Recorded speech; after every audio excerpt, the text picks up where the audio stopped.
Okay, we are live. All right, good evening, everyone, and welcome to Black Ivy Media's second panel discussion entitled Black Health Matters. My name is Rita Pierre. I am the moderator and the founder of Black Ivy Media. Just for those of you who don't know, Black Ivy Media is a platform, a social media platform that focuses on everything Black. We are unapologetically Black, and we focus on issues that concern the Black community. And we particularly put emphasis on issues that are not highlighted in regular mainstream media. So we create content and we produce content that inspires, that empowers, and that really focuses on our rich heritage as people of color, but also discuss, the pressure points within our communities as well, which is why we have these monthly panels. Last month, we had Black Minds Matter, and we had an amazing panel discussion on the state of Black children in the public school system. And today, we are going to have another panel discussion entitled Black Health Matters that focuses on racism and inequality in the healthcare system. And we have an amazing panel of all Black physicians who are eager and willing to have this conversation with us today. So without further ado, and to introduce I'm going to have the panelists introduce themselves. And we will start with Gendai, Dr. Echezona.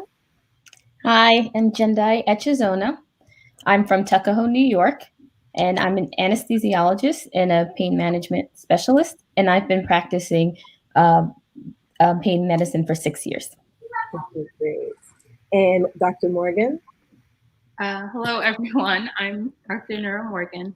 I am an OBGYN, recently graduated, and I started practicing in Jamaica Hospital, where I completed my residency, and I'll be starting OBGYN out here in Austin, Texas. Okay, great. Dr. Lezeau? Hi, everyone. My name is Dr. Lynchy Lezeau. I am an emergency medicine physician. I went to medical school at SUNY Downstate and residency here in New York as well with Northwell at the Long Island Jewish Medical Center in Manhasset. I graduated residency last year, been practicing since then. Right. And last but not least, Dr. Charles. Hi, everyone. I'm Dr. Lorraine Charles. I went to medical school at Meharry Medical College in Nashville, Tennessee. I did my residency at the University of Texas in Tyler, Texas. I am a family medicine physician and I practice in Nashville, and I have been practicing for 3 years. Okay, great. And so again, thank you all for being part of this very important panel. I know when we were promoting it, so many people were excited for this topic because it's one that we hear about the inequities in healthcare. We hear about racism in healthcare, but we very rarely hear and see it from the perspective of the Black physician. So I think that this is a very unique panel because you all are people of color. So you've been on both ends of the stick, I would imagine. And so I know that this conversation will be very authentic and robust. So I really thank you guys for taking the time out of your busy schedules to be here with us today. Okay, so I am going to start off with some general questions. I know that I broke the questions down to each of your respective disciplines, but there are some general questions that I wanted to throw out there just to kind of get the people understanding when we're talking about race and inequality in healthcare, when we're talking about healthcare disparities, what does that actually even mean, right? So I'm going to start off with Dr. Lezeau. What are health disparities? So health disparities, we're talking about, it refers to a higher burden of illness, of disability, even mortality that is experienced by a certain group in relation to another one. So basically African-American populations, we do experience a certain amount of, illnesses and even mortality that disproportionately compared to other races. And so that's pretty much what it is. Okay. Yeah. And so when we're talking about health disparities, I guess, what are the disparities that are so prevalent within the Black community? Any of you guys can answer that. Well, we know some common ones, right? We know about diabetes, hypertension happens to be one. We have to also think outside the box, right? Depression is important, although we don't talk about it as much. Mm-hmm. Homicide could be considered, a disparity if we experience it more than another group. And those are just to name a few. Okay. I know. So I think I was just going to say what's important that she said there is health disparities have to do with the differences in, like you said, the disease burden that patients have, but also the difference in the treatment that they receive. So I think we have to look at both aspects of it. And Dr. Morgan, you were going to say something? Well, specifically for the field of obstetrics and gynecology, one of the main disparities is basically the rates of preterm labor, morbidity, and mortality.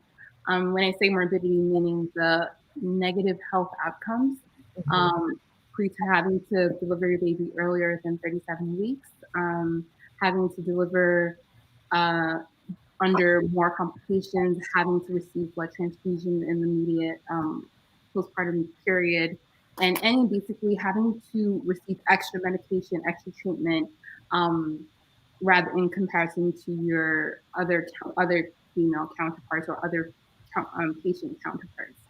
Also, I think it's important to note the disparities in the presentation.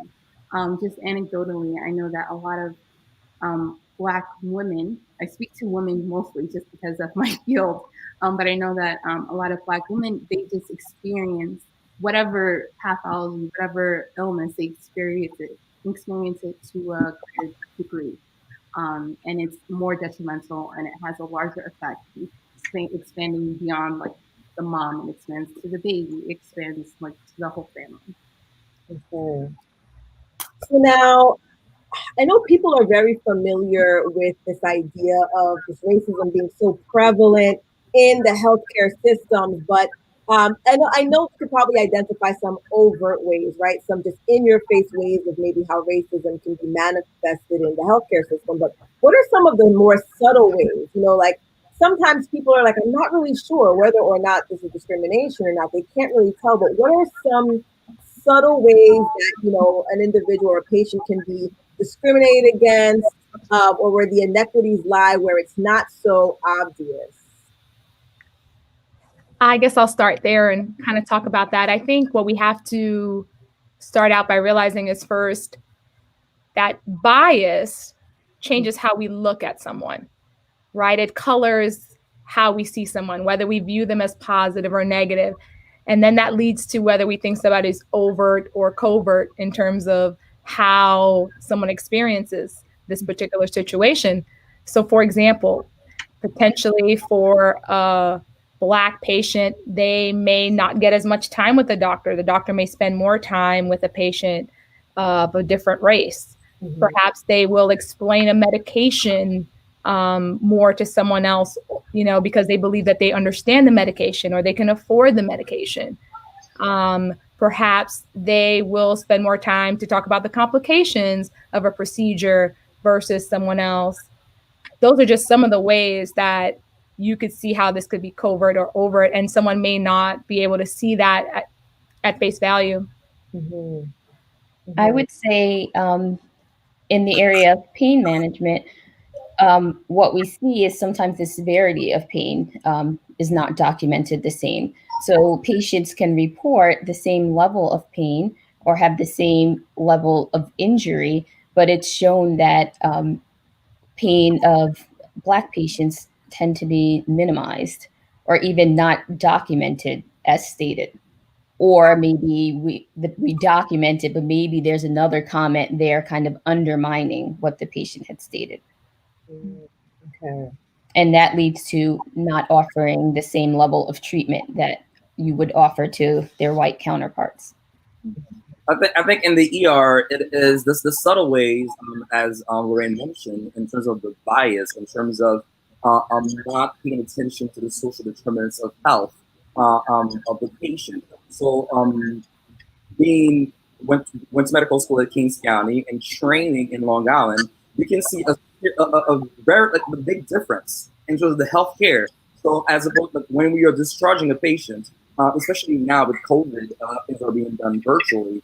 The way we share information with the patient, when discharging the patient, you have to take into consideration that, you know, their education level and other things, and how you're not gonna just print out this thing or go read this and we expect them to understand this is what your diagnosis is, this is what you're supposed to be doing, how you're supposed to be taking your medication.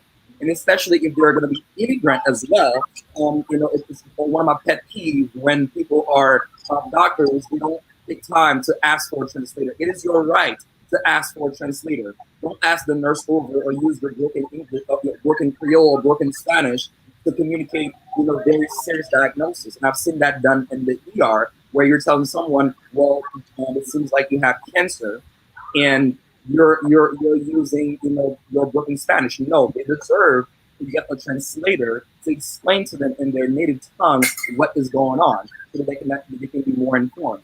So those are the subtle ways, you can say in the ER of how it can be, health disparity can be expressed. And I think what I've seen is, doing certain things like performing a drug test on a patient as soon as they walk in the door on labor and delivery, because of the way that her partners smell. That's something that I've heard and something I've seen in my own practice. And I think it's kind of, it's such a small action, but I know for a certain amount of time we were performing these tests and just like randomly performing drug screening on the test because of their appearance. And disproportionately, these women that we were testing were Black. And the assumption was that automatically they were smoking marijuana. And so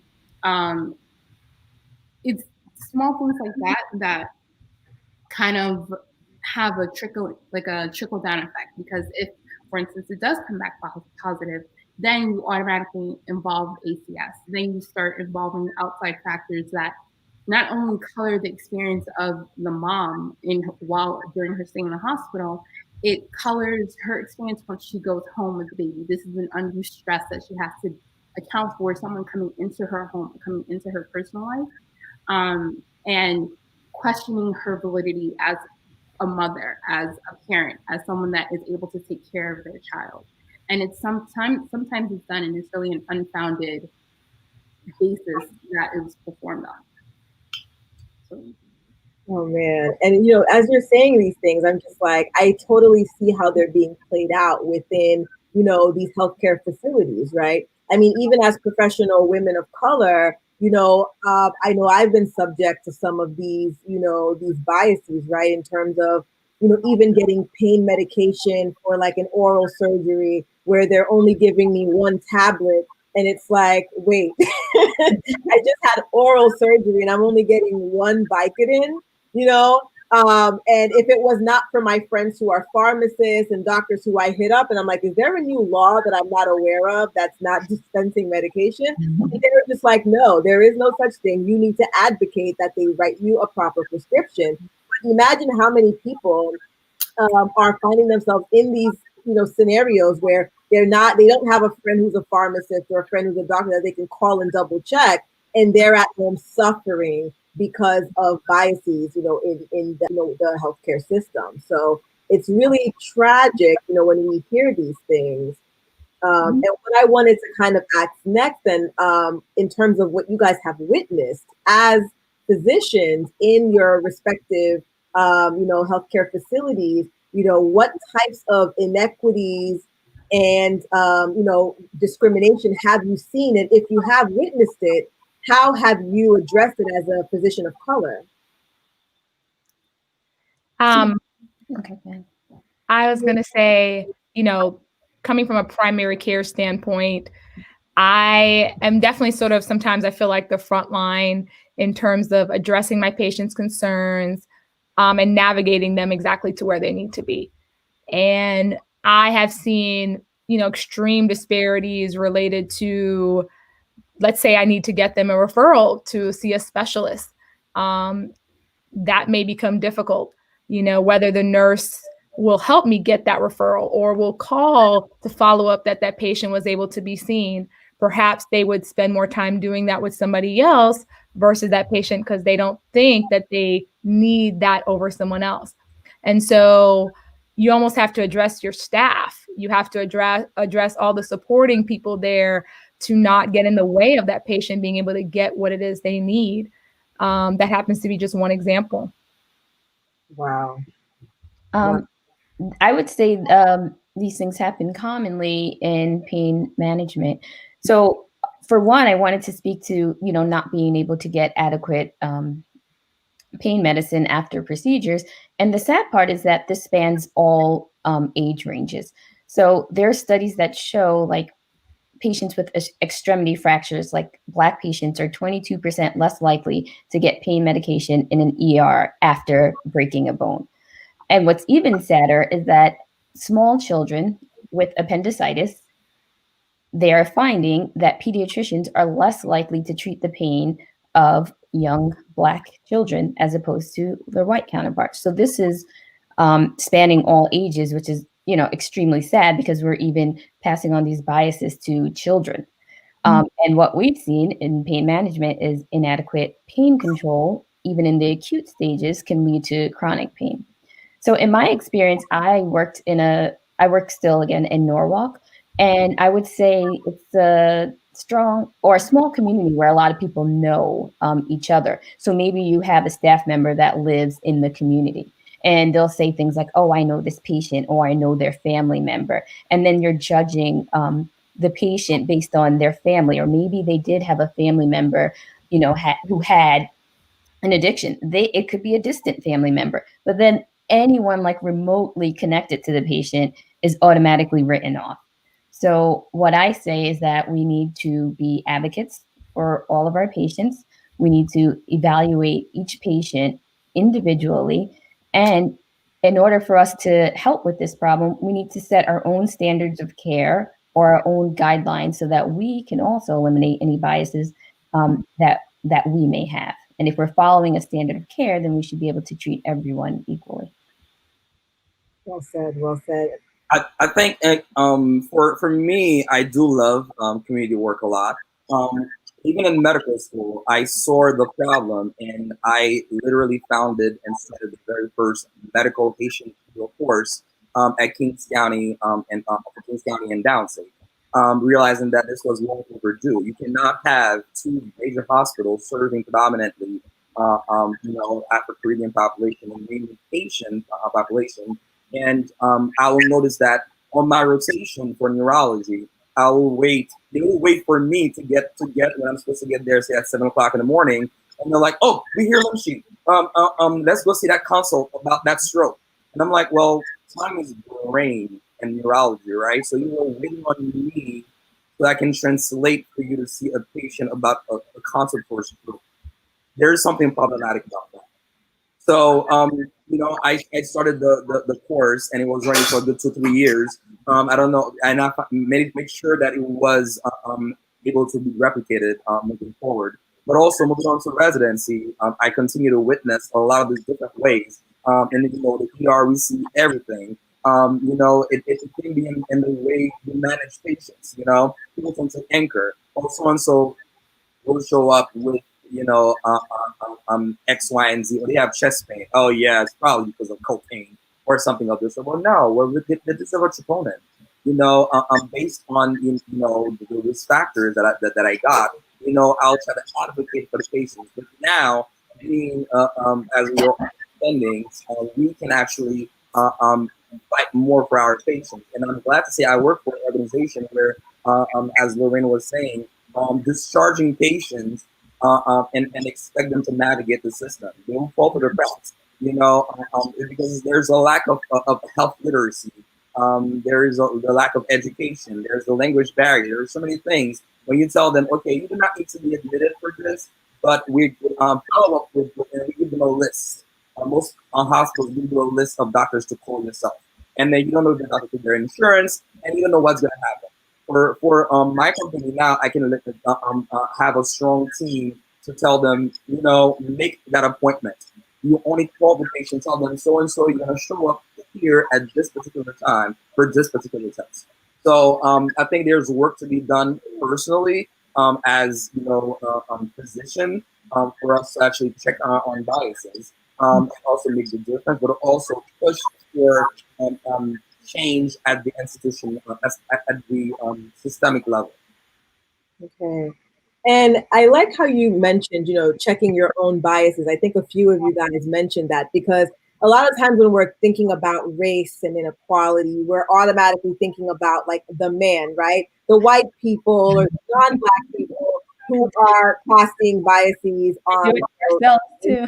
Yeah. And I find that a lot of times that, even our own Black doctors have biases towards the Black people that they, the people of color that they serve. And so I guess my next question along those lines is, how do you, in a sense, check another coworker of color who is clearly biased towards a patient? I will say that's a constant struggle, and I think will constantly be a case for all physicians or any healthcare provider of color, is that, sometimes we think we know our people, and I'm using that in air quotes, to say that we think we can assume what other people are going through, or that we understand what they're expressing based on how they're expressing it. I do take time apparently to build a relationship with my patients so that I can also understand their personality.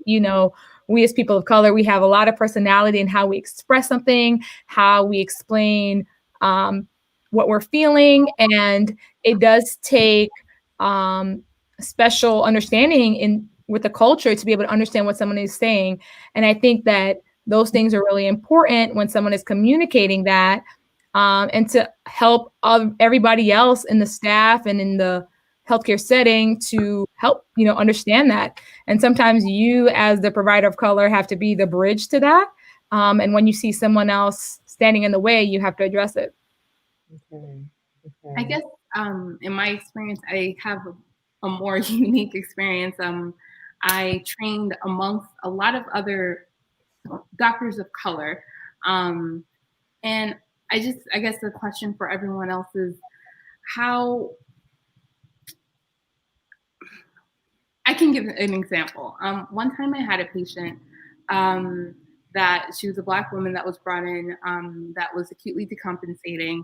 And I approached her trying to get her to receive care because she was refusing all interventions. And when I approached her, she spit on me. Her spit touched my face, and I was very upset about it. Just in those situations, how have y'all, approach the situation in those types of situations where you go? I feel like for myself, and I'm sure for everyone else, you're in medicine to help people. You're here because you want to help your people. You want to help Black people. And how have y'all dealt with situations where they actually refuse help, like Black people refuse your help? I think that's a very real statement.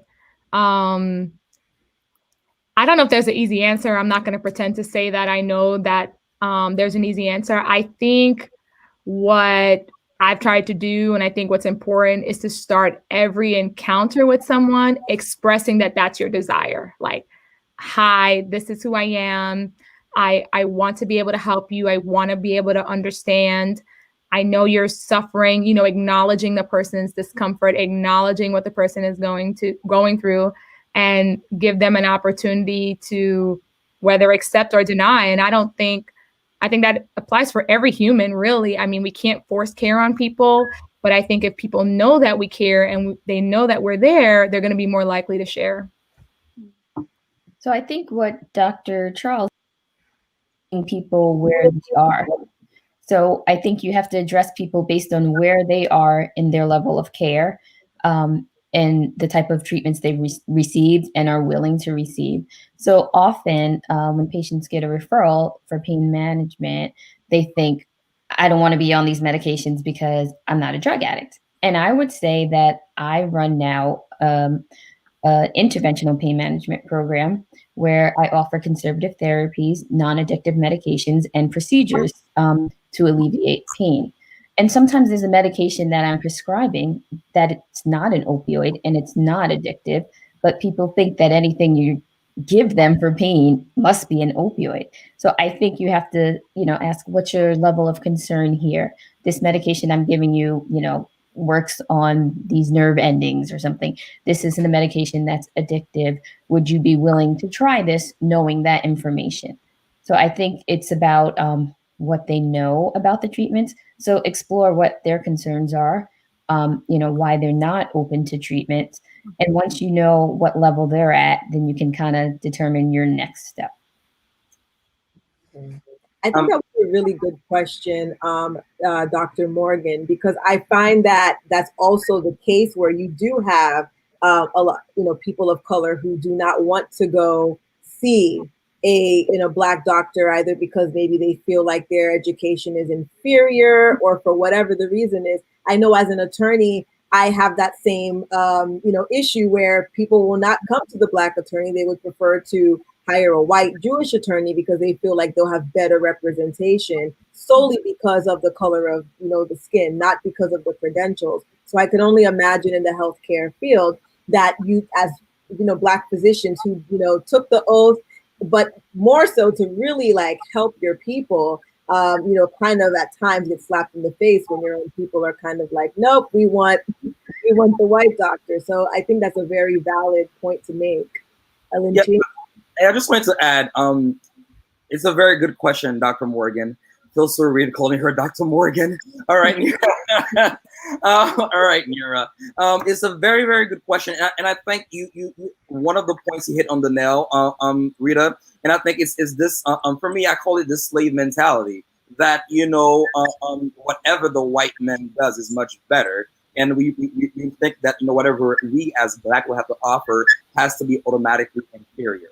But I also around COVID-19 have come to realize that it's also about the systemic racism, because there is a long-standing distrust in the system that we, even as Black physicians, we cannot offset. Our skin color cannot offset that distrust. And I know Rita and I, we had this conversation about the Tuskegee study that was done in the 1930s and 1970s. So 40 years, Black people were pretty much bamboozled into thinking that they were getting treatment, even though penicillin became the first-line treatment for syphilis in the 1940s. And throughout this whole research, they never gave them the treatment necessary, and they were studying to see how what would happen in a person infected with syphilis if they go untreated, the progression of the illness, basically. So after all that happened, when someone blew the whistle on what was going on to this, they got reparation. The president apologized, but the consequences that is that distrust that people have in the system, and even if with COVID-19, and I'm telling patients, yeah, you have to, initially get tested, get the swab. He's like, what's in that? And they're like, there's nothing in the Q-tip. I'm just taking a swab. And they're like, oh, yeah, you already, you work for them, they paying you. And I'm like, who's you? Who's them? I'm not quite sure. But they're referring to the system that they no longer trust because of all that has happened. And how racism continues to fuel a lot of the things that we refer to as social determinants. And even though we've studied how they affect health in general, but nothing is being done to address this thing. And one personal story, and I think I was on the phone with you as well around that time. I walked into a room, and this patient is like, I've been trying not to get this test done, doc. And he's a male in his 50s, and they're like, you're Black. I trust you. You didn't hurt me, right? You didn't hurt me, right? Yeah, I trust you. And I'm like, why do you trust me? Because we're from the same background, man. And he gave me a dab. And I'm like, all right. So I began to ask him questions. I'm like, if I were to give you medications, would you take them and be, compliant because it's me? Said, of course, because it's coming from you. I know you in my best interest. And then towards the end of the visit, even though it was their first COVID test, he said, can I ask you a question? I'm like, yeah. And I sat down. And this man started crying. He said, I've been depressed because I've been having marital issues. And sometime last week I was thinking about killing myself. And we know how hard it is for Black men to open up about mental health. And to me, I feel like that was a major points in my career, just to really asking people questions and really understanding that it goes deeper. Yes, there is a part of Black people feeling like, our education might be inferior. We have gotten to medical school because of affirmative action or what have you. But there's also this long-standing distrust in the system, and sometimes even our skin color alone cannot like offset a lot of this. I wanted to say, I think that's great, your explanation. And, I think that our skin color may bring some trust. And I do think there are some positive examples of that. But I think we're going to be questioned no matter what. I mean, I think being young and a female, I get questioned more than I think being Black. So I think that questioning my ability and my knowledge, I don't know that that's ever going to stop. I think I'm learning to lean into it, I think, a little bit more. And I think, most of us, we've been there and we know, and we're learning to adjust to those questions. However, I will say that one thing I have seen, and I'm not sure if you guys are seeing the same thing, but in the past few weeks to months, with the resurgence and the attention to Black Lives Matter, I think has actually been very helpful in the trust, whether it's trust level or just willingness to have a Black physician. I have found, just like people are seeking out Black businesses, they are seeking out Black physicians. I have somebody who literally came to my office to meet me for the first time. The first word out of their, and this happens many times actually, the first words out of their mouth, they are smiling from ear to ear and they say, "I am so happy that you're my doctor. I don't even know what you know. I don't even care, but you're going to be my doctor from here on out." There are just so many people who I think are starting to get the idea that we are here to care for our people, and all people really. We do, want to have their best interests at heart. We understand culture. We understand the nuances that maybe some other people may not. We know what we're going to be more affected by. And I think that is really starting to get out there a lot more. There are apps that are actually connecting people to Black doctors. I've recently been on one of those apps, and so I've received many patients from that. So I do think the tide is changing. Okay.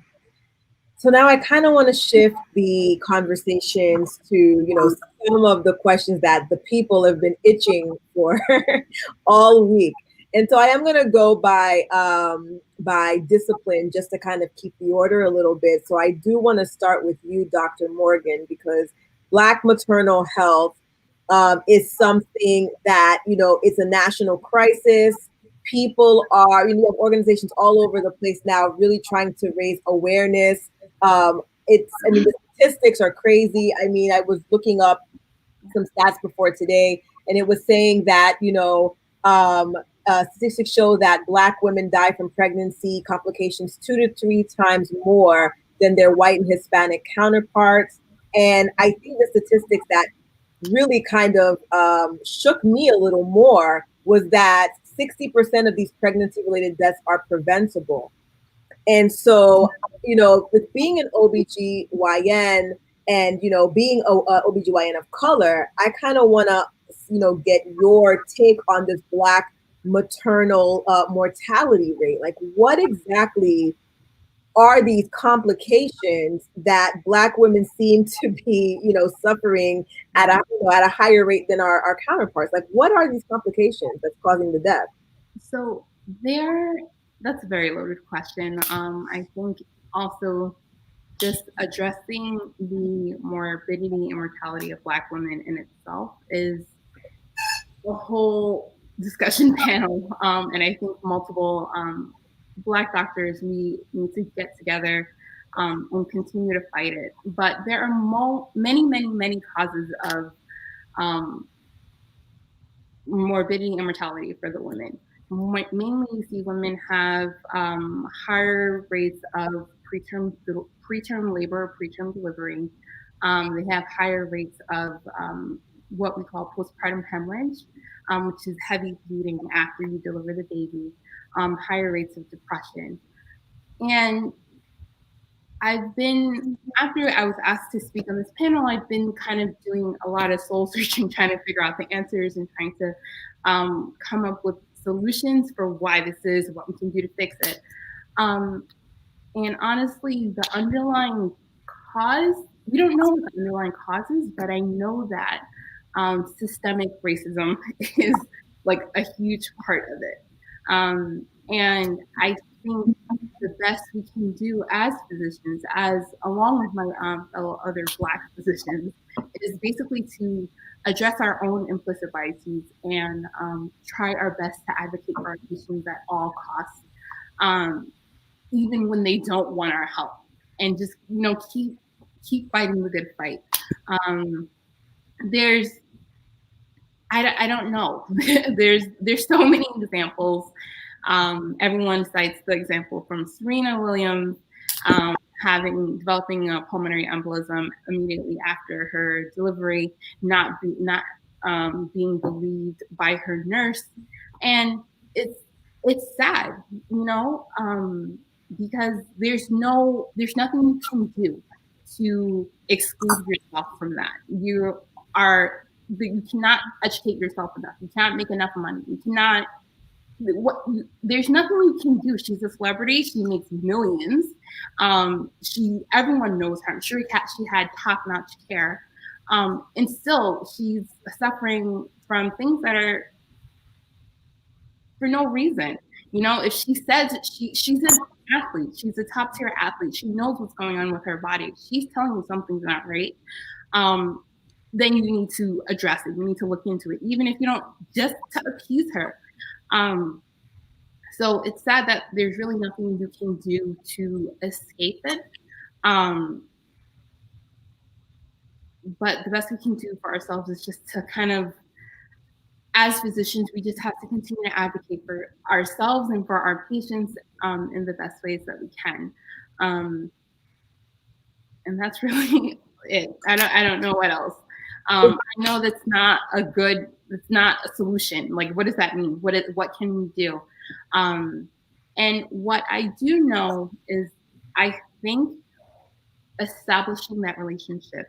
If no one person can just like take down the system. We cannot take down the man.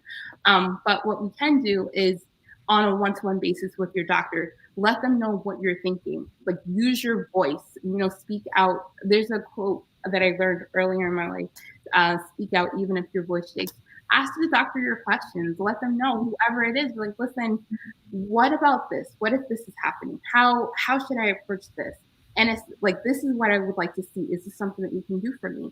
And I think by strengthening that one-on-one relationship, I think it becomes a little bit harder for someone to, even if they are unconsciously, it's harder for someone to unconsciously cause harm.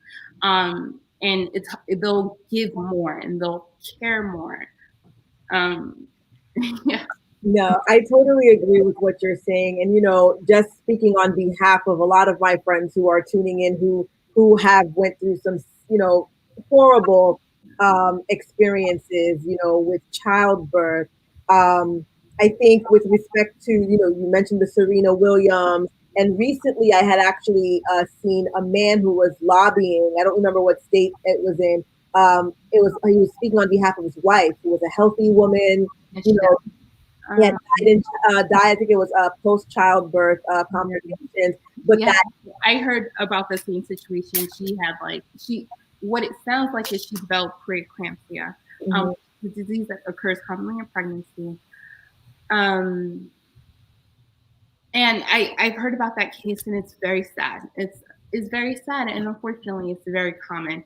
A lot of Black women come in, and I feel like we see a disproportionate amount of preeclampsia. We see a disproportionate amount of, diabetes in pregnancy. We see every Black woman comes in. If you have a healthy Black female patient, it's the most rare thing to happen, because there's always something. We always experience things to a worse degree, and we have to become our own self-advocates. I know I'm grateful for where I've trained, because I trained under very powerful, intelligent maternal fetal medicine specialists. These are OBGYNs that these are OBGYNs, 2 Black women that specialize in high-risk obstetric care. And under their guidance, you learn, like you look at your patient, and if they're telling you something's not right, you need to find out what it is. You need to understand. You need to run the test. You need to check your blood pressure. You need to be extra vigilant about finding out what's going on, because our presentations as women are not the same.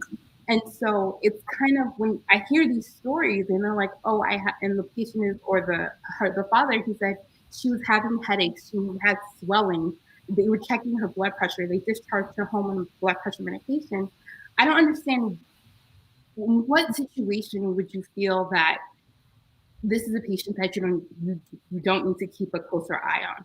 And if you felt like that you could discharge her home, did you give her all the tools that she can be safe? Did you give her the guidelines for when she needs to come back to the hospital, when she needs to call you?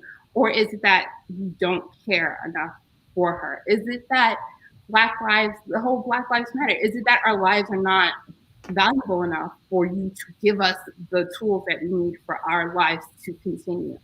And it's sad. I don't know. It doesn't make any sense for this patient. If you felt the need to start her on antihypertensives, on medications to control her blood pressure, and she had all these other symptoms, from not having all the information, I would assume this lady has preeclampsia. So why are you not treating her appropriately? Why have you, as a physician, allowed it to progress to the point where she had eclampsia, where she died, why are these things happening still? I don't know. But then I don't know. I can't explain everyone else. I know that I try my best to make sure that when I have my patient, all patients, not even just Black women, but all patients, when they come in, you do your best to make sure that they're okay, because you don't want them to go home. God forbid they have a new baby. Like, you don't want them to go home and not be able to be home. You don't want them to go home and die. But yeah, so I don't have a solution, unfortunately. I think the best thing you can do is to try to improve our relationships with your doctors and your provider, because we have amazing midwives that we work with as well, and nurse practitioners that can also give guidance. And just opening that dialogue, I think, is very important. That is something we can do now as we wait for the system to correct its racism. Mm-hmm. And I think what you said is very poignant, because I mean, there's so much involved in this Black maternal health discussion, right? I mean, we're disproportionately, like you said, at risk for a lot of these things. A lot of my friends, and even myself, who had experienced these really horrible pregnancies and C-sections, it was the same situation where we were all healthy up until it was time to either give birth or right after birth. Like, that's when all of these things all of a sudden took place. And so in speaking of C-sections, it's said that Black women receive the highest amount of C-sections in this country, and many Black women have reported that they felt pressured by doctors to get C-sections that were not emergency. So I just want to kind of see from your perspective, is that something that you have observed, and is there a reason why doctors are pushing C-sections? Is it because it's surgical and it costs more money and they'll make more money that way? No, I don't think that it's because, I don't think it's financially. I don't think the reason for having more C-sections for Black women is for financial motivations. I think in my personal experience, it's not what I've seen. I have not seen necessarily that Black women are getting encouraged to have more C-sections.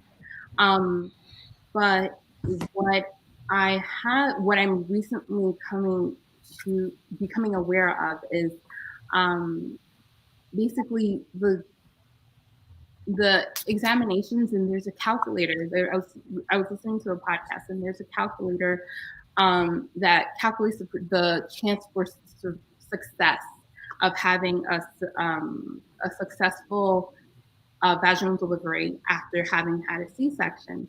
And what the podcast was saying was, as a Black woman, you automatically have a lower chance of having a successful vaginal delivery after a C-section, just for the fact that you're Black. And I think what may be happening is that people are using this calculator for a determinant for whether or not they're offering C-sections to women or not. And there's no reason for it. There's no anatomical reason for it. There's no, like, Black women are not less able to deliver. Black women are not, we can deliver babies just like every other woman. But because people are using this, I guess, false information, I don't know if it's false, but because people are using this information to affect their decisions and affect their counseling for their patients, we are experiencing higher numbers of C-sections. And as a result, we're having higher numbers of these electives. But personally, that's not something that I was trained to use, and it's not something that I've seen in my practice or my training. Mm-hmm. I'd actually like to ask either Dr. Charles or Dr. Echezona. You deal with Dr. Echezona, you deal with pain management, and Dr. Charles, you are a family physician, primary care. So I'm assuming maybe with some of these pregnant women that you've had some sort of encounter with them, either maybe prior or post delivery. So what's your take on this Black maternal health discussion? Because it's not it's not something that's far-fetched. It's not something that's made up. I mean, it's a whole movement. And like I said, I was a victim of this process. I can tell you, with my C-section, my entire pregnancy was just not handled properly at all. I have my very close friends who, at some point, from the anesthesia, even having I think it was I don't know if it was a resident that was administering her anesthesia through the epidural. And I think after 4 sticks, it was like pumping in liquid in her spine or in her back. Nothing was taking place until they finally got an attending. And after I think it was the 5th try of pumping this epidural in her system, that she was finally able to get numb. And it was just, I guess downhill from there. So, I just want to see what your take on, what your experience is in this discussion with maternal health. It's okay if I answer first. I think that this is a big issue, and I happen to work with a gynecologist in our practice who we work very close hand in hand with many women who are in this predicament.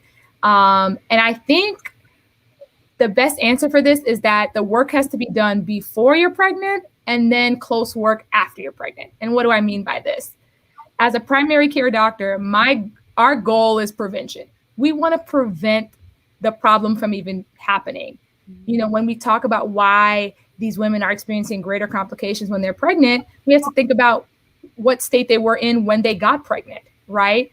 If we're already overweight, if we already have high blood pressure, we already have diabetes, we already are non-compliant with treatments that we're doing. When we get pregnant, everything only just amplifies. And so now I think what's happening in the healthcare system is that we're playing catch up to some of the problems that are developing. And I think that that's, a real problem.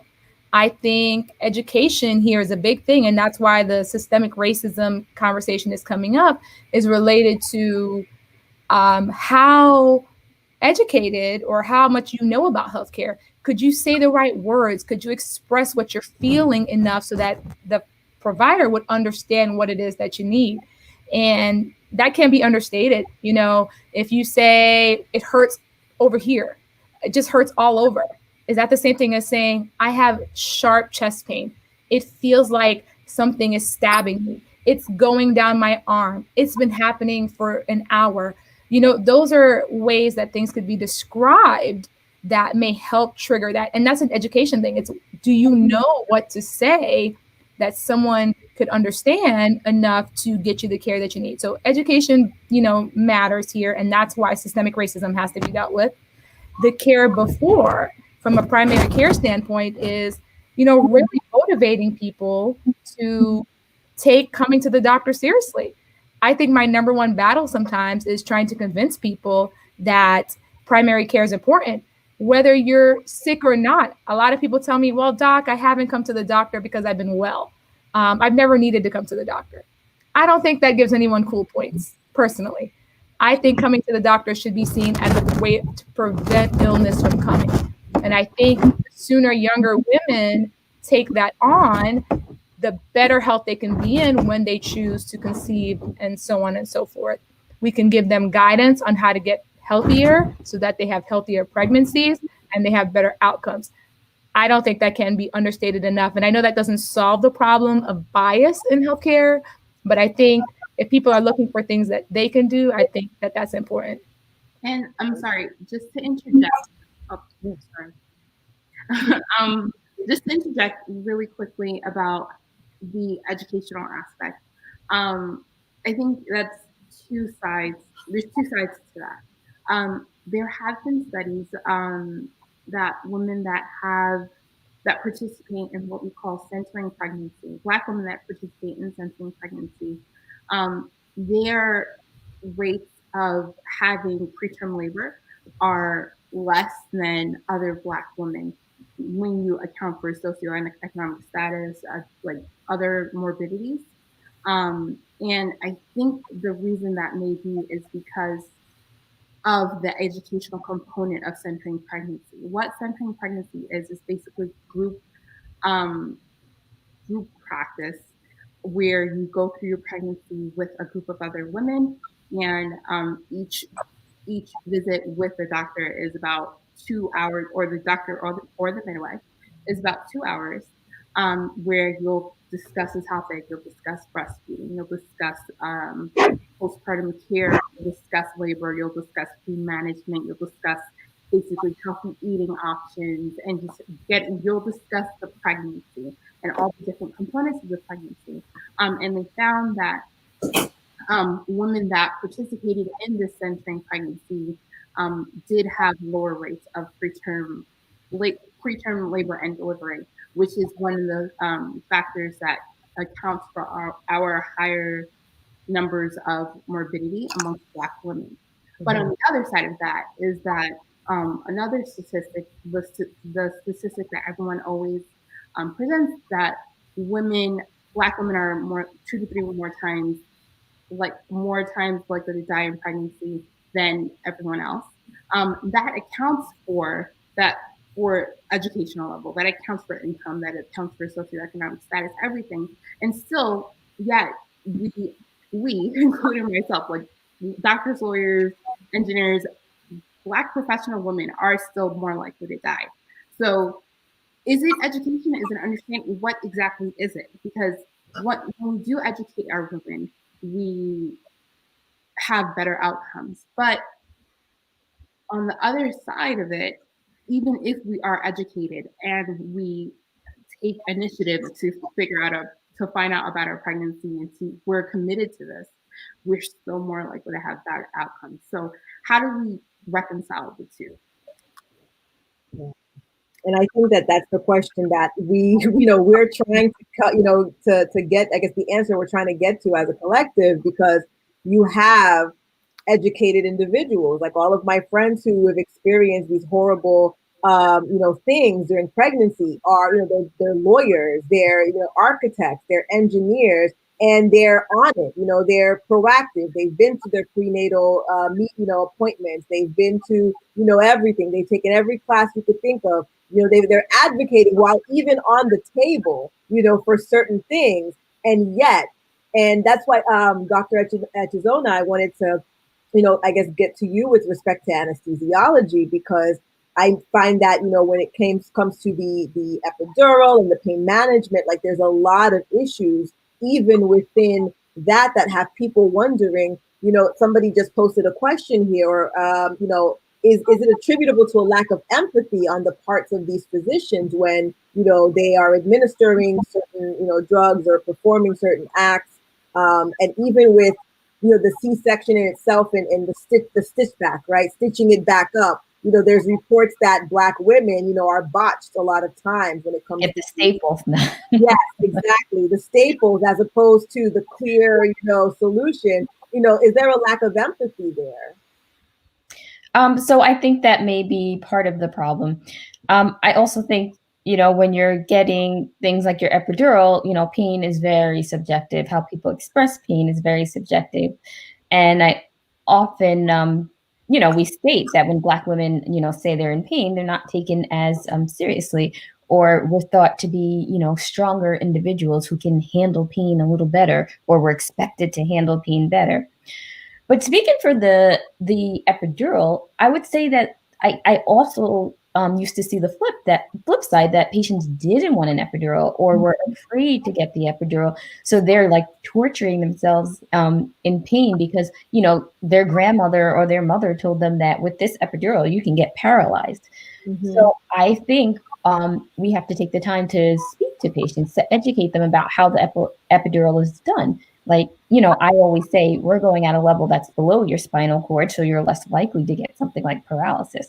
I will tell them 1 in 10 patients will feel a funny sensation go down their leg so that they know what to expect, because they're like, my leg jumped when that anesthesiologist did the epidural. I'm going to have, weakness in my legs, or, or a problem for the rest of my life. Or some people say, oh, I heard after an epidural, like you'll have back pain forever. So they're already told these ideas about epidural, so it already places like a sense of fear. So I think with that fear also comes like, okay, this is taking a long time. Is this epidural supposed to take this long? And then they start getting nervous that something's also being done to harm them. So I do tell people this is a blind procedure. I only can go by what I feel, and I feel for the bone. So if they have a, bigger body habitus, this epidural may take a little bit longer. So I may go slower. I may tell them everything that I'm doing as I'm doing it to assure them that things are still going in a normal fashion, but it may just take a few more minutes for me to feel what's going on here. So I feel like communicating with the patient is half the battle. And you have people that don't have time to communicate, right? Like I'm the expert walking in, you just sit there, although you're in pain, sit still, don't move. And I'll just do this real quick and be out without letting you know what's going on. So I think expectations are everything. You just need to take the time to explain to patients what's going on. And I think that's half the battle. So I'm going to stick to you, Dr. Echezona, because I want to move on to the pain management segment of these questions. And so you had stated just now that, there's this idea that Black women are stronger. And I think that there's this idea that Black people are stronger and that they can endure pain at much higher levels than, their white and Hispanic counterparts, right?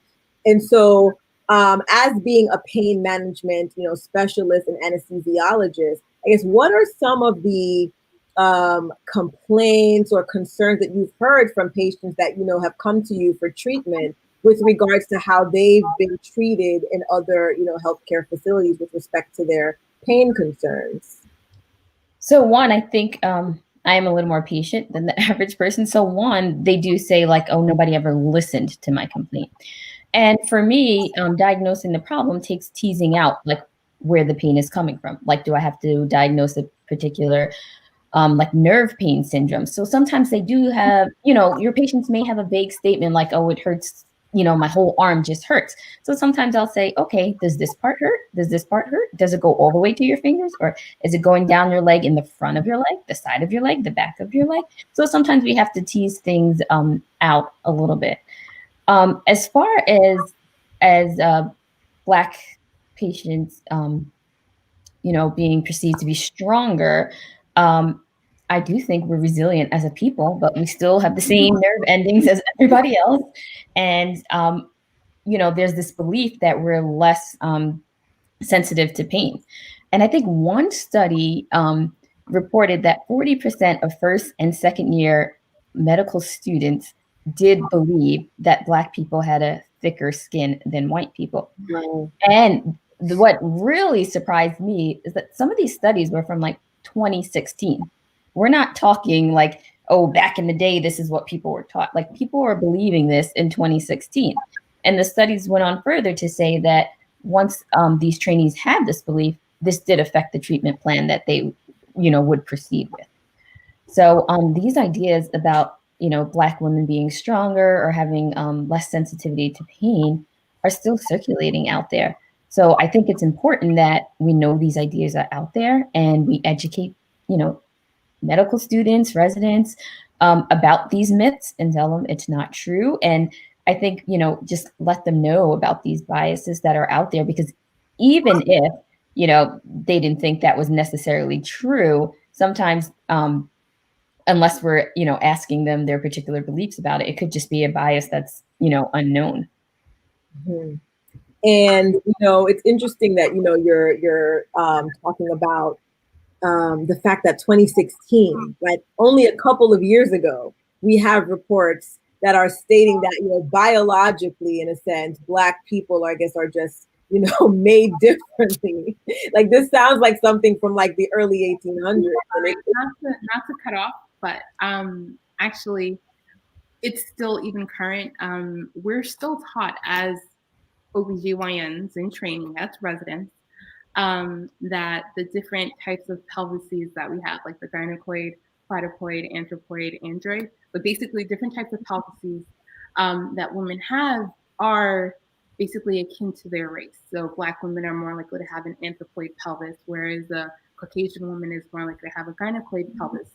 And of course, the gynecoid pelvis is a pelvis that's more appropriate for delivering a baby vaginally. But what I recently learned outside of residency was that the way that they actually came up with these categories was not basically evidence-based. They took a whole bunch of skeletons and they automatically assumed that the gynecoid pelvis, the pelvis that was ideal for delivering vaginally, they attributed those to Caucasian, whereas anthropoid, the pelvis that's more fit for physical labor, is attributed more to like Black women. And so even now, even today, as of 2020, I just had a lecture on female pelvis, the female pelvis, and still this is what's being said, that Black women have the anthropoid pelvises, whereas white women have gynecoid pelvises. So this misinformation is pervasive and it's everywhere, and it's everywhere.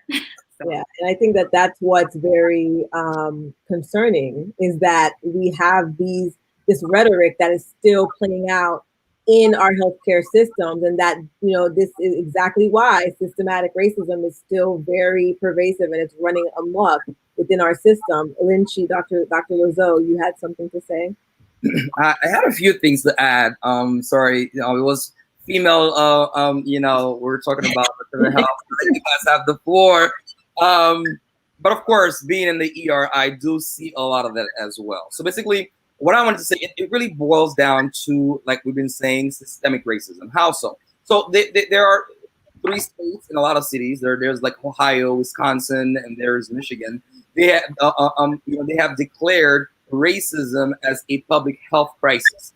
That is a first step, right? Many cities, New York is not one of them, but they have done that first step. Then what does that mean? Okay, the government is acknowledging that racism is a public health crisis. What's next? So some states now are making implicit bias training mandatory for a lot of providers in the hospital setting, and I think that's that's a great first step. But to me, it's not going to be enough. In order to actually combat some of those biases, and bringing in the contrast that make between residency and medical school, being trained, under different, dealing with different population. A lot of these things in terms of gynecological complications that we see, the way they deal with them in Long Island is much different than they deal with them in Kings County. So in Long Island, if someone were to come and their blood pressure, they're pregnant and they're like, third trimester, or they had they gave birth, like say a couple of weeks ago, and their blood pressure was 140 over, above 140 over 90, automatically there is a protocol put in place that has to be followed. You have got to do those certain steps. Like, there's this, like, oh, this is your kit. You have got to order X, Y, and Z. You've got to actually make sure the blood pressure is normal. You've got to, follow the GYN stat. Should you start them on labetalol or hydrolysine? And then of course you do the emergency step part, and then start them on magnesium as soon as possible, and so on and so forth. It doesn't matter, that those protocols, they were not really written for African American or written for Caucasian. And I think while we as ER doctors, we do not very much like protocols, because it especially for sepsis, somebody can meet sepsis criteria and you just have the flu, go home. Well, you can also meet sepsis criteria and you have a urosepsis, or you have some sort of appendicitis, now septic, and needs to actually go to surgery now. So it really comes down to what do we feel. But having those protocol in place, we're missing less people with possible sepsis, because it gives a trigger or red flag in the system. And I think alongside of having hospitals with providers going through implicit bias training, we really need to start holding providers accountable, where you have random checks, and we are taking patient X whose name, and I'm going to use those terms because that's how they begin to really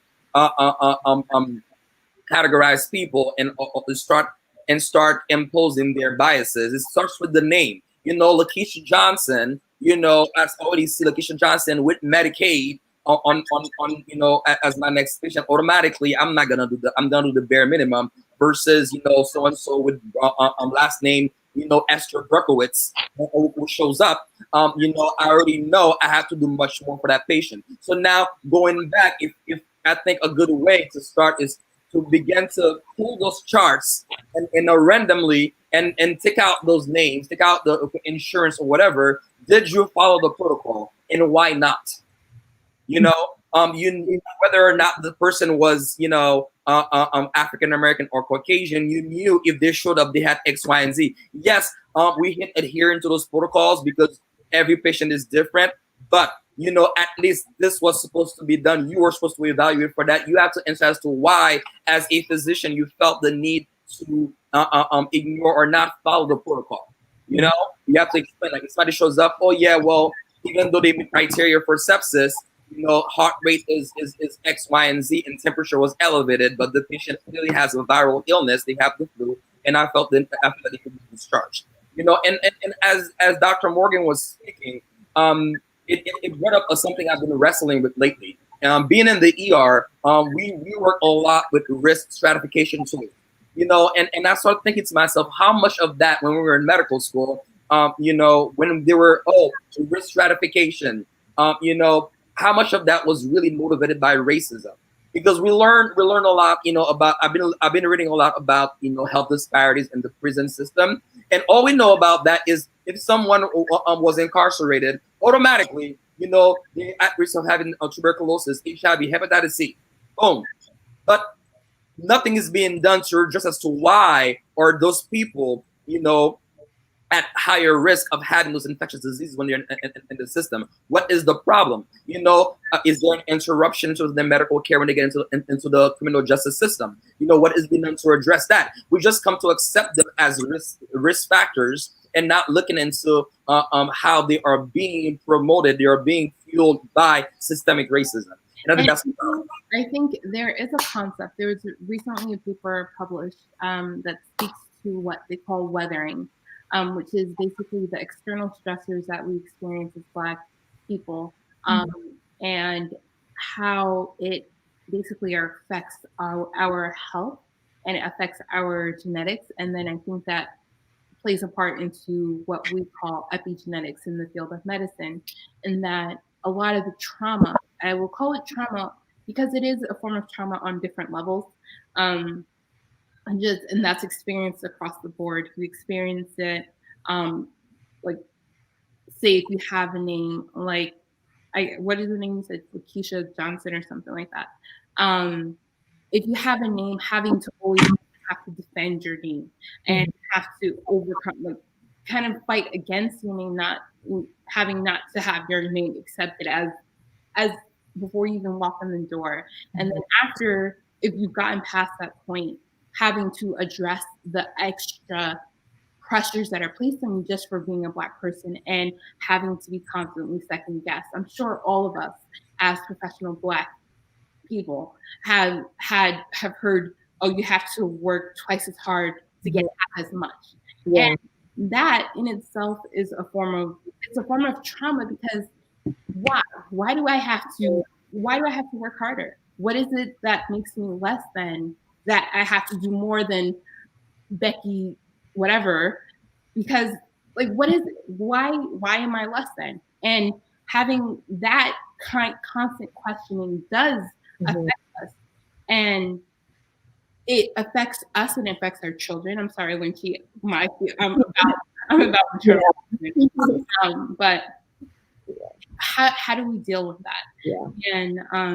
And I think that is a major contributing factor to it's a major contributing factor to our overall poor health outcomes, our poor maternal health outcomes.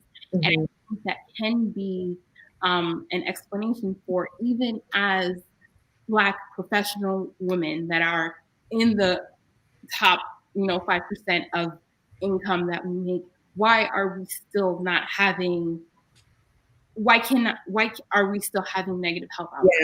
Yeah. So it's called weathering. I have not read the article, but I know I briefly heard about it, and I know that it is something that exists, and I know I've experienced it personally. Not only medical school, in residency, it was a huge factor for me, having to prove myself as not being the angry Black woman, not being aggressive, not being, things that it's unfair. So.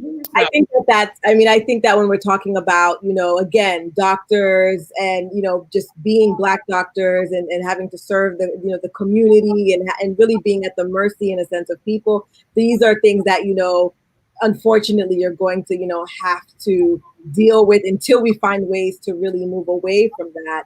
So it's one of those things that, we're still trying to figure out how we can, move forward with that. So I know we only have about 15 minutes left, so I really want to get through the rest of these questions and then see if there's any other questions from the audience. So Dr. Echezona, I wanted to really get on this point with respect to pain management and this opioid crisis, which, it's opioid crisis now is considered a public health crisis, right? Which is quite interesting because, during, the crack epidemic and things of that nature, it was not considered a public health crisis until we found out who was getting, stuck on the opioids. And it was, primarily white women, middle-class women who were getting stuck on these opioids. And so I know that I had mentioned earlier my personal experience, with the, oral surgery and only getting one Vicodin when they, cut my jaw open. I want to ask you, with opioids now being, considered, this public health crisis, like how has that contributed to the racial bias and inequity when it comes to prescribing, needed pain meds? So it's definitely contributed. It's sad because now it's a difficult situation for everyone all around, patients and physicians alike. And most physicians don't want to prescribe them in general because of all the negative aspects of potential addiction of that nature. But like you said, back in the crack era, opioids were criminalized, right? People were arrested. They weren't given help or treatment for addiction. Now it's affecting the white communities more, and especially like young white people. So now it's a public health crisis. So it has always been a public health crisis. The problem with opioids is there's been a shift in even how we were educated to use them. So we were taught years ago that there is no ceiling to the amount of opioids you can give someone, and if they need more, you give more. But now we've learned that that's not true. So the longer you're on opioids, the more you'll need because your body gets tolerant or dependent on it. But we've also noticed that they do sensitize the nerves. You do experience more pain being on them, and you get something called an opioid-induced hyperalgesia. So basically, that means you're having more pain because you're on chronic opioids. So now we're saying, okay, we realize we're doing more harm than good, so we need to shift things the other way. That's not always easy because there are patients who do need it. And there are studies that are showing in cancer patients with metastatic cancer, like terminal, end of life, that Black cancer patients are getting less opioids than white cancer patients. Now, if there's anyone that, shouldn't be denied that these medications are cancer patients, especially at end of life, because at this point, we're making them comfortable. We know they're not going to live long. So the concerns of, we're going to, cause an addiction or cause them to have more pain later are not really concerns anymore. Yet Black cancer patients are undertreated. So, we spoke about standards of care. We spoke about guidelines. So I think, we have to set a standard of care for all patients, right? So we're not just drug testing our Black patients. You're going to drug test everyone, and you're going to set protocols of when you drug test or how many times you drug test. Maybe you shake it up and say, I test this patient every 3 months. They've always been clean. I'll stretch it out a little. Or I tested this patient every 3 months. I think they know when I'm going to test them. So you know what? I won't test them this time. Maybe I'll test them next time. But you do that for all your patients. You have to determine, okay, at what level do I, tell them, I cannot give you any more medications, or I'm going to cut your medications. And you have a standard for that. So if you're saying, I don't prescribe more than this dose because beyond this, I think it's more harm than good, then you stick to that for all of your patients. I think the issue now that I have to tell everyone that may not be a Black versus white issue is just that doctors are also getting in trouble for overprescribing. So now there's a fear of prescribing these medications where everyone is saying, I'm not doing it anymore. Mm-hmm. And I have to say now, like I said, me personally, I have a non-opioid practice.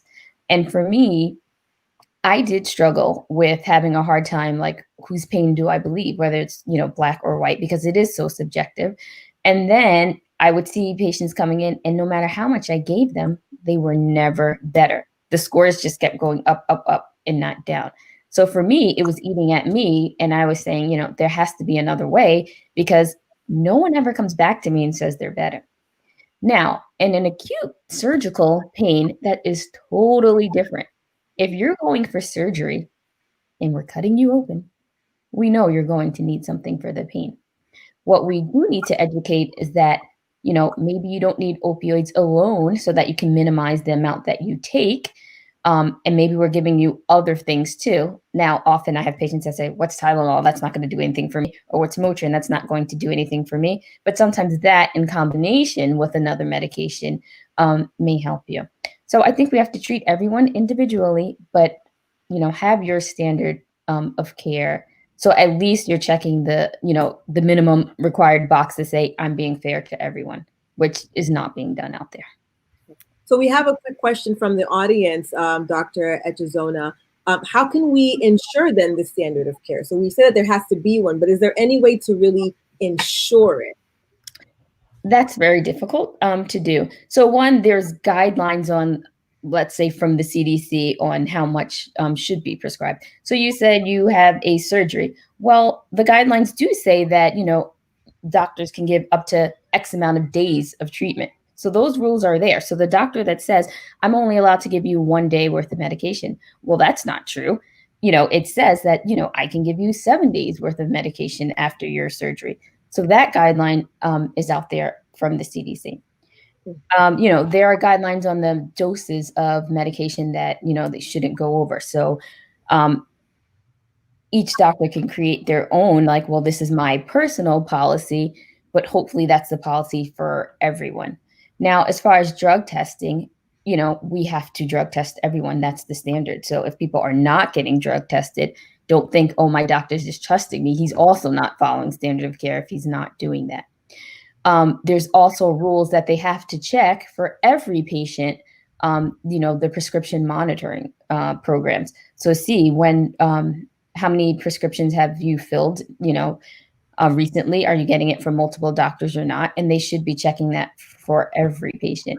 Now, I go in as a patient. I don't know if they checked it for the patient beforehand, but if I know, okay, these are guidelines that they do have to drug test, they do have to check if you're getting prescriptions filled by multiple physicians.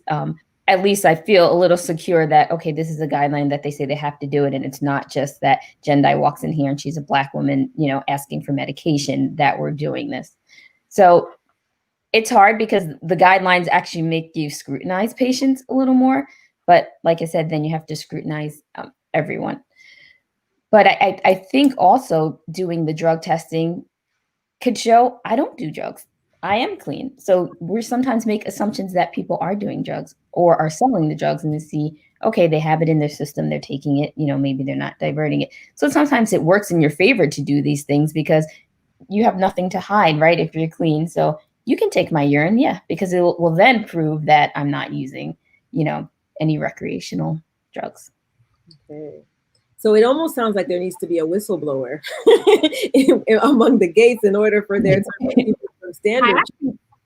I was going to say, instead of a whistleblower, I was just going to say that this is the part where leadership matters.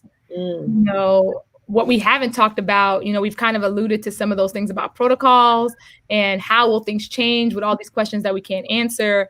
I think we have to start talking about leadership, not to be political or, we can just focus on the hospital leadership, is that, the leaders of the hospitals and the clinics and wherever that we are practicing and in our local communities have to decide that disparities for Black people exist, that this matters, that we have to have protocols that address all of these concerns, that we have to have protocols that take into account things that happen in Black people or people of color versus other people. Without that, all of the stuff we're doing, may not get to the next level of helping more people. And I think that that's like an important work that I think all of us as Black doctors are in some way becoming advocates, not only for our local patients, but for Black health as we know it. Mm-hmm.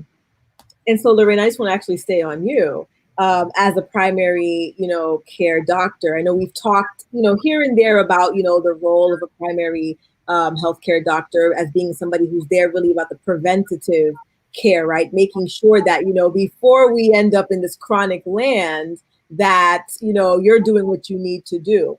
And so I know we were talking about pain medicine, but I know as a primary care doctor as well, too, you also provide or prescribe, rather, whether it be opioids or other forms of pain medication. So I guess, what's your perspective on how within the family medicine world, doctors are prescribing medication to Black people? Well, I think, because of the attention to this opioid crisis, and I'm in Tennessee, so, forgive me if it's different in other places right now, but I think all of us, there's been some, help and legislation, I guess, to kind of try to limit the amount of pain medication that are given to people as a whole, whether Black, white, or indifferent. I think sometimes that helps. It can hurt. Surely there are people who fall outside of that. And that does give me freedom as the physician to work with a person who has pain more than what, 3 days or whatever is allotted based on the recommendation in your state. So I do think that, I would say pain medicine and pain conversations come up all the time. I think establishing, rapport and relationship with your patients so that you don't miss the subtle cues when it comes to pain is important. Of course, language barriers. So this is a multifactorial issue and how people get missed. So I do think all of these things are important, and we are dealing with it in primary care for sure. Okay. And I know we touched a little bit about the inequities, right, within the different disciplines. But in terms of family medicine, right, primary care, what would you say would be the biggest inequities that you have seen when it comes to Black patients? I think there's so many inequities. I think that they're across the board. Something we didn't talk about, but I do think matters here because we didn't spend too much time talking about obesity and things like that. I do think that the social determinants of health that we discussed earlier, like food insecurity, having access to healthy foods, like having young children know what's nutritious or not, right? Because if a young Black kid starts out with poor nutrition because they don't have access in their neighborhood, and then they become overweight younger, then they develop hypertension or diabetes earlier, and then now they're 19 or 20 and they're struggling because they're 300-400 pounds and they have all these health problems, and then now we add the distrust of the healthcare system, so they stay away from the healthcare system. You see all these little things kind of compounded to create this perfect storm for bad things to happen. And so I don't work in a vacuum as a primary care doctor. I think all of us don't. We are trying to manage a lot of these complications on different sides. A lot of it is education. A lot of it is trying to reach people, young people, and to reach people who are having children and the whole spectrum. And that's particularly why I enjoy family medicine, because I get a chance to reach people at different stages of life and try to help them develop healthy habits that will literally last them not only their lifetime, but impact generational. This is a generational issue, and it does matter. Mm-hmm. It almost sounds as if, when we're thinking about solutions, right, to these, to these healthcare inequities and finding ways to dismantle racism, it seems like, we're hearing education is definitely a big key to it, having the people educated on preventative measures, living healthy lives, even before, stepping into to a doctor's office. So it looks like the issue is really twofold. The healthcare systems have their bias and they have their racism, but I think it seems as if they're able to perpetuate further because there is this lack of education in our communities. It allows, the healthcare system to continue to flourish because we don't know our rights. We're not really taking, I guess, the steps needed to really be healthy individuals in general. So it seems like the issue is really twofold. So if we can't really, require, I guess, one system to totally fix itself if we're not really doing our part on the community level to educate, people on being just, healthier and just better in terms of how they care for themselves. I do think that's that's a big problem. I think that I've seen a lot of communities try to tackle this issue, which I think is great. I'll say from I'll just use our church, for example, since that comes to my mind. I know many churches, all different denominations, hosting cooking classes, trying to talk about what healthy foods are, doing screenings. I think all of that is important on a community level because we as doctors, we cannot do this alone. And I think that that's the important part right there is that it's not, we expect the doctors and we expect the healthcare systems to fix the problem, but it can't be fixed if the community is not there. Okay. So now I know we said we had a couple minutes left, but I want to just get into just two questions with respect to emergency medicine, because I feel like, primary care, you guys kind of are the first step, right? When we're talking about health, you guys are the first stop. You're the ones who recommend, okay, go to the neurologist, you might need to go see pain management. But emergency medicine seems to be, like the real gatekeepers, of everything. And I so, know my referrals come from the ER, so yes. they see them before I do. And so I just want to address with you, Lynchy, just some of the bigger concerns that I've gotten from, from the community with respect to discrimination that takes place within the ER. You have patients who are saying they've been waiting 24 hours for a bed. They've been waiting for meds, and they're not, getting the services that they so desperately need in the emergency room. Meanwhile, Ruth, I don't know, Rabunowitz or whatever walks in and first class service. So I kind of want you to talk about that experience so that people who are tuning in have a real understanding of like what that looks like, what that discrimination really looks like in the ER setting. I think there is both the individual racism that people will experience and also the systemic racism.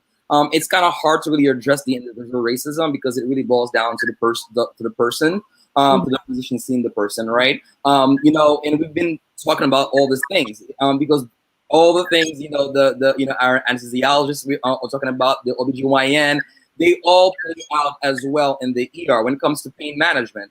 Black people are more prone to getting sickle cell disease, and they tend to experience a lot of pain.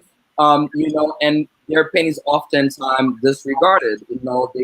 Their symptoms are not taken as seriously. And certain hospitals I've worked at, without naming names, the nurses just go on a break when they know they just give them somebody with sickle cell. Or they come here for sickle cell pain. They're gonna need pain medication. And you went on a break, no one is taking over your patient. And then I have to wait until who's gonna give the pain medication. So there is this, at the individual level, most certainly, it's kind of hard to try to combat, that, and it comes down to, as I was saying, just suggesting more protocols around what should be done for certain, class presentations, but also at the systemic level. Let me just say for the ER, there is what we call the EMTALA rule. So that hospital, it was enacted around, about 20 or so years ago. Hospitals cannot refuse help to anyone. Okay, they do not. It was put in place for that purpose. Even if you were to go to a hospital where they don't have the specialties that will definitely need to address your problem, they have to transfer you safely. They have to. You have a right to be evaluated and be stabilized in the ER, whether or not you're insured, whether you're black, white. That is your right. Okay, and of course, education comes into play when you do not know exactly what you need, what do you require for whatever symptoms. While for people who are more educated, higher health literacy, they already Googled before they came in. There are these three things that I think it might be, and I want to test X, Y, and Z, and why we're not doing. I have chest pain. Why not doing an EKG? Why not doing, can you do a CAT scan maybe? Can you call, I need a stress test. So they already know a number of these things. When people from minority groups, they do not have that background to know exactly what they should ask for. And when it comes down to really try to address the individual racism, so that address people's implicit bias, try to change that culture so that they can get the necessary help that they actually need. And also, I'm so glad that our anesthesiologists on the board talk about the opioid crisis. And I think, when I break down racism as a public health crisis, I break it down into social determinants of health, one. Number two, implicit bias and stereotypes. And number three, a culture of criminalization. And it really started with this mass criminalization. We don't even see I've been reading so much into that, and I'm like, wow. It goes so deep. So you start with the opioid crisis when you are criminalizing people with basically, let's just call it what it is, with undiagnosed mental illness. We are calling addiction to be a mental illness. Substance use disorder is a mental illness. This is a mental problem, a mental health problem.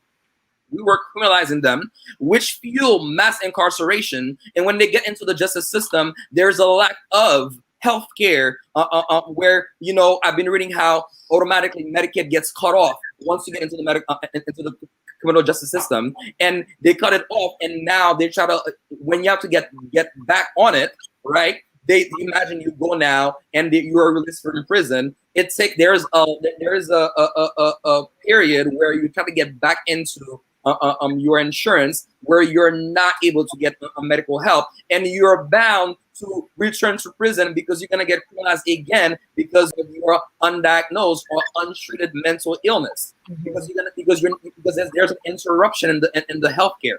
It goes so deep with this interruption in the healthcare and the ER setting. You'll see a lot of those people who try to come in, especially if you work at a city hospital where they know, most definitely insurance, or those who know that it doesn't matter whether or not you have insurance, you're supposed to get medical assistance, you're supposed to get an evaluation, you're supposed to actually stabilize you and address your concern from the ER setting. Now, what happens after that is beyond our control. When we have to actually need a higher level of care, we have to transfer you. That is beyond our control. But at least there's so much that needs to be done in order to address this culture of criminalization at its root, because it really fuels a lot of those issues that we see. Even from when we talk about, now it's a big term, right? Defund the police. It's a cool term that people are using, but what it really means to us is really try to make sure, take away police officers are tasked to address things that professionals should be addressing. And a lot of those time, those are people that are being criminalized for their mental illness that are actually out in the street. And they're not really, there's no community programs. There are a few out there, but they're very minimal in order to really get them back into healthcare. Straight out of, after they've been criminalized and got into jail because they were criminalized against for their mental illness, now you have to actually really establish a system so that they can get healthcare as soon as possible, because this discontinuity in healthcare can actually lead them back into the prison system even before a doctor can get to them. So the question I have for you, Lynchy, with respect to, you mentioned that the people, they don't know, right, some of these things that like their rights and responsibilities, I guess, when they are within the ER. Like, if they go to an ER, they are to receive, aid, regardless of whether their insurance is instated or not. So how does one advocate really for the, let's say they know that, listen, you have to serve, you say you have to help me, but doctors are refusing. You come in with, abdominal pain, but they don't want to do a CT scan. They don't want to, even take urine. Like, how does one individual who does have an idea that, listen, I need to be serviced, what steps can they take if they find themselves in this predicament in an emergency department? Who can they ask for? What supervisor do they seek? Because this happens very, very routinely. So it depends on who you see first, right? Because it depends on which hospital you are. Most of the time, you show up to the ER. If you are at a teaching institution, you're gonna see the nurse. Then you're gonna see that person rolling with a little chart. Because they will ask you, do you have information? You will see the resident first. And sometimes, as we mentioned before, some of those residents, they are being trained with those implicit biases. It's your right to say, you know what, I need to speak with the attending. That's the person that their license is on the table. I need to, and I've done that for my family members. When I don't speak to residents, and once you tell them that, they understand human business. This is the person calling the shots. This is the person that can get in trouble because, remember, I came in here and I asked for X, Y, and Z, and you did not do it. So if I leave this hospital, let it be known I had asked for this. So now this changes the whole thing. This changes the game. As much as from the provider standpoint, we don't like it when people do it. But for my Black people, I'm telling you, that's what we need to do. Ask for the attending. For me, you kind of hate it, but it makes you actually want to, what if I discharge so-and-so and they actually do have an appendicitis and I did not send that CAT scan? Mm-hmm. Do you feel that that's the right thing to do? Because as a newly graduated resident, if as soon as I approach a patient, if they're like, I want to speak to the attending, So like, on a basis, why are you automatically assuming that you're not getting? No. It's not asking for. Ask, why are you performing this test? Yeah. What are the reasons you're doing this? Like, rather than I listen to the attending, because why? That's I know that sometimes the attendings are not the ones that have taken your full history. They have not yet looked at all the images. They probably do so immediately, like 30 seconds while walking to the bedside. And they'll ask the resident to present the patient. But the resident is evaluating you. Why are you automatically assuming that the resident doesn't know? I understand where she is coming from, because again, I don't think we're just telling people again, and the reason I harp on this because it's happened so much, and it's happened to me. Going to that's why there are people who do not go to teaching hospitals for that specific reason. It's not to say that that you go in there and the resident. It's usually people who have been in the ER and they're not. They know that they're not receiving a standard of care, and so they're wanting to. And so we're trying to figure out how do we empower these people from getting wrongfully discharged or prematurely discharged because the doctors are not really paying attention. Not to cut you off. So I understand, Morgan, it's not to take away from the education of residents. We've all been residents. We've all been there. And what I'm saying is a last resort. So yeah. It's a last resort. When I go to the hospital with my family members, I never tell them what I do for a living. I just sit there and watch. Ditto. Yeah, that's what we sit there and watch. Because of course we're giving you a chance. We're not gonna go ahead with this negative thing. I walk in there. I need an attending right now, like from the waiting room, without even registered. That's not what we're talking about. I'm just saying, we're talking about telling patients like you have the right to ask, why am I getting this test? You do. Why? Like you said, that's what doesn't work in. Why am I getting this test? What is this test for? Explain. Feel like they have their care.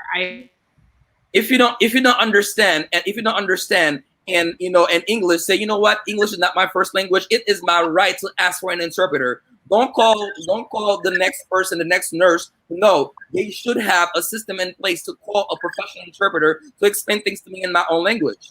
And oftentimes it was me as the medical student, or as the resident, translating for patients. While I'm very strong in English and also in French, but Spanish was not always. I said, oh no. If you're gonna deliver bad news to a patient, don't use my Spanish, please. I can get you a history, but don't use as a resident. I can be truthful to that. But if we are training people to actually start practicing with those implicit bias ingrained in their way of practice, we have to really alert our community, because they don't know that the latest research was published that this test is available. Yes, Sister Esther Berkowitz will already know that last week they've been doing this trial on X, Y, and Z. And what do you think about it, doctor? Our people, they don't know that. They don't know that. So I think it's teaching them that they can ask questions, and we should. So that's what we need to teach, our friends, our family. You are allowed to ask questions. You are allowed to get an explanation of the treatment that you're going to receive. And in fact, I think we need to teach them you're waiting for so long. Why don't you prepare some questions on your phone? And then you could say, hey, I have a few questions. And you go down your list while you have them, because getting the attending back in there again, I think, is the hard part. So we need to educate our people and say, you have a right to ask questions, and you have a right to receive an adequate explanation of any treatment that you are being offered. Oftentimes, as a medical student, they will call me over as the witness and the translator, and the person they will explain things to them, or they call me afterwards, and the person, or they already explained the procedure or whatever, and they sign. And once the attending leave, and me as a medical student, can you please tell me what are they gonna do to me? That's your body. It is your right. You should have asked them for a translator to explain things to you in your own language. I give people that privilege, now as an attending, if I see someone automatically they speak Haitian Creole or they speak French, they already know it's gonna go for Dr. Lezeau. He doesn't mind. Give me my patient, and I'll break it down for them in their own language and tell them the risk factors.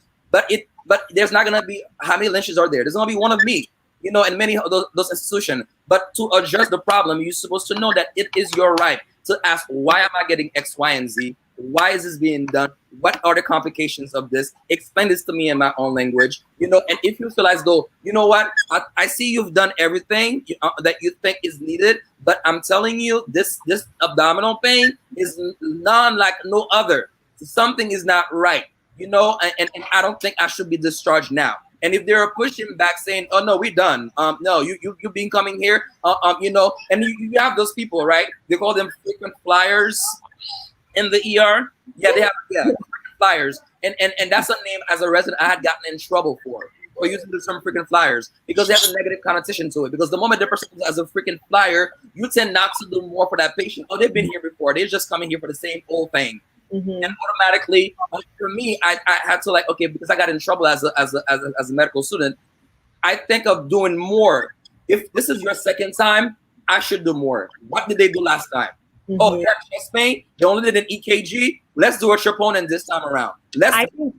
Yeah. Oh, sorry to interrupt you, but I definitely do think, at least from a primary care standpoint, I'm going to take responsibility for us. I don't want my patients in the ER. I try to educate them what the ER is for. Like, they are going to try to assess if you're going to live or you're going to die, and they're going to try to address that. Going there with chronic problems and expecting an answer for a problem you've had for 2, 3, 6, 7 months, years, that's not really the place to have it.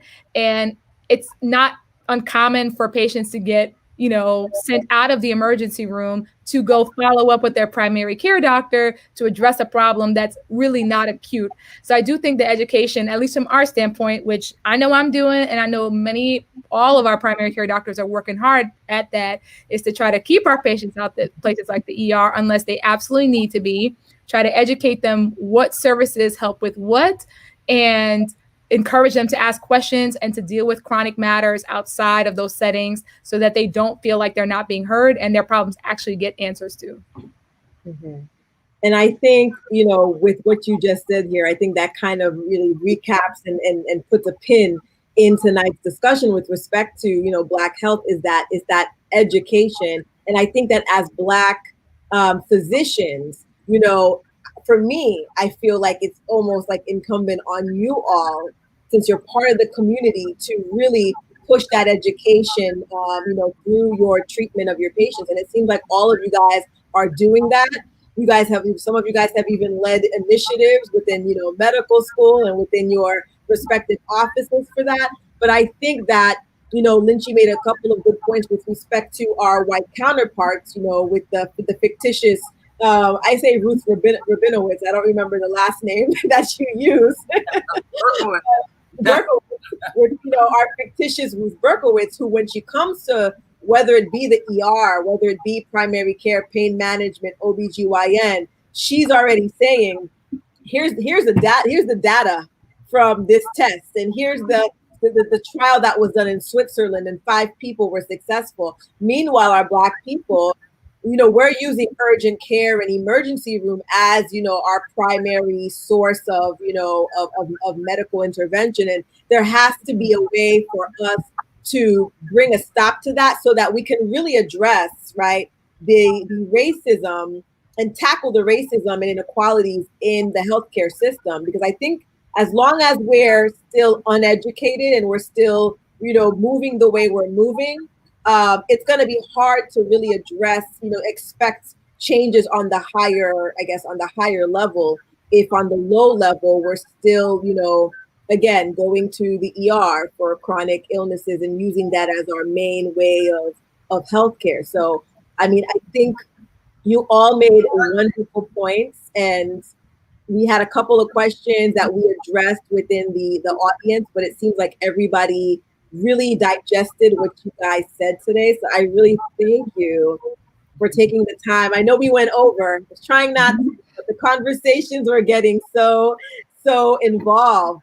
But I think that it was for the better, because we were able to hash out a lot of things, even amongst ourselves, within some of the beliefs that we have. So any final thoughts before we end tonight's session? Get a primary care doctor. Yes. Know that there's other options for pain. I'm like the biggest advocate of that. I think people just don't know their options. And I think people are not educated about the options or even offered the options. And there's so many things out there now, and they don't have to do with addictive medications. Yeah. But people have to be open to doing also lifestyle modifications too. And we have to, we have to take control of our health. We have to take control of our bodies, our pain, and just know there's not going to be a magic pill to swallow, that somebody's just holding from you, Yeah, I just want to say that with COVID-19 and people with this fear, that's my biggest pet peeve now. This fear of going to the ER that people have, and it's becoming a major issue. What I want to say is also to help Dr. Charles. If you do not, if you cannot get access to your primary care doctor, or you've lost your insurance, because you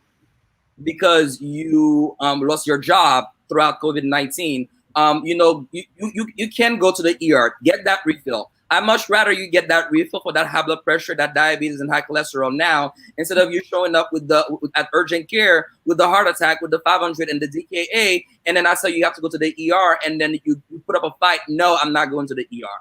I currently do also work at urgent care, so you can come to urgent care if you cannot get to your doctor. Get your refills for your chronic management, because the discontinuity of care is gonna cost you major. And I've seen people come in already, as we discussed, with CHF exacerbation, with DKA.